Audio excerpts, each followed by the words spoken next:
سارے ملک میں میڈیا کے ذریعے سے یہ پھیلا دیا گیا کہ یہ تو ایسا لگتا ہے جیسے کہیں باہر سے چائنا سے آ کے لوگ بیٹھے تھے یہاں اور آ کر کے انہوں نے وقف بورڈ بنا رکھے تھے اور قبضے کر لیے زمینوں.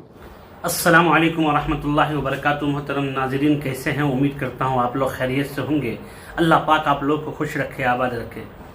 ناظرین, حضرت مولانا محمود مدنی صاحب جو بیان دیے ہیں, آئیے وہ کیا کہہ رہے ہیں. انہوں نے اعلان کر دیا ہے وقف کے سلسلے میں. انہوں نے کہا ہے کبھی مسلمانوں کے نام پر, کبھی مسلمانوں کو گالی دے کر, کبھی مسلمانوں کا ہمدرد بن کر, بددیانتی کر کے وقف قانون کو لایا گیا ہے. ہم اس کو برداشت نہیں کریں گے, احتجاج کرتے رہیں گے آخری دم تک. آئیے حضرت نے کیا بیان دیا ہے مکمل سماعت کرتے ہیں. محترم ناظرین, وقف ترمیمی قانون کے حوالے سے اتوار 13 اپریل کو مسلم تنظیموں کی دہلی میں ایک اہم میٹنگ منعقد ہوئی. وقف ترمیمی ایکٹ پر جمعیت علماء ہند کے سربراہ مولانا محمود مدنی نے کہا کہ وقف ترمیمی ایکٹ مسلم سماج یا مسلمانوں کے لیے صحیح نہیں ہے. ہماری لڑائی جاری رہے گی, ختم نہیں ہوگی, خواہ ہمیں کتنی ہی قربانیاں کیوں نہ دینی پڑے. مولانا محمود مدنی نے کہا کہ یہ وقف کا نہیں بلکہ سیاست کا معاملہ ہے. کبھی مسلمانوں کے نام پر, کبھی مسلمانوں کو گالی دے کر یا مسلمانوں کا ہمدرد بن کر بددیانتی کے ارادے کے ساتھ اس ایکٹ کو نافذ کیا گیا ہے. یہ ایکٹ یا ترمیم ملک سماج یا مسلمانوں کے لیے درست نہیں. مولانا محمود مدنی نے اس حوالے سے مزید کہا کہ ہماری لڑائی جاری رہے گی, ختم نہیں ہوگی, خواہ ہمیں کتنی بھی قربانیاں کیوں نہ دینی پڑے. ہم نے آزادی سے قبل بھی قربانیاں دی ہے. اگر ہمیں لڑنا پڑا تو ہم لڑیں گے. ہمیں صبر کرنا ہے تو ہم وہ بھی کریں گے. ہم ہر صورتحال کے لیے تیار ہیں. ہمیں انصاف کا انتظار ہے.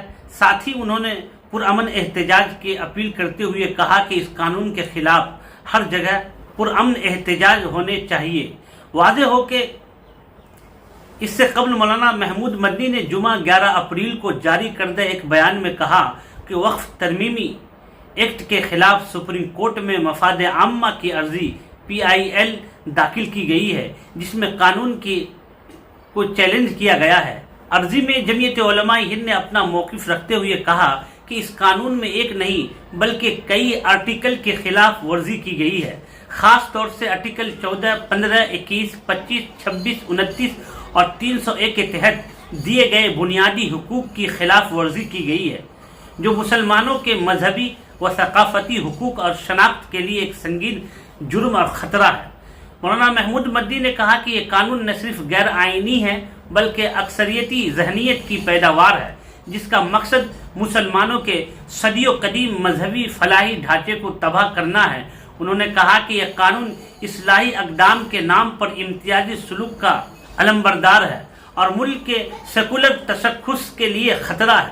مولانا محمود مدنی نے یہ بھی کہا کہ سپریم کورٹ سے مطالبہ کیا گیا ہے کہ وقف ترمیمی ایکٹ 2025 کو غیر آئینی قرار دے اور اس کے نفاذ پر فوری طور پر روک لگائی جائے.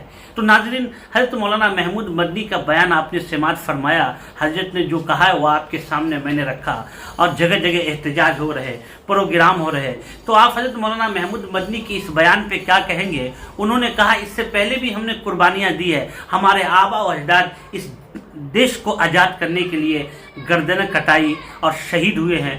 ہم اپنے حق کے لیے کھڑے رہیں گے.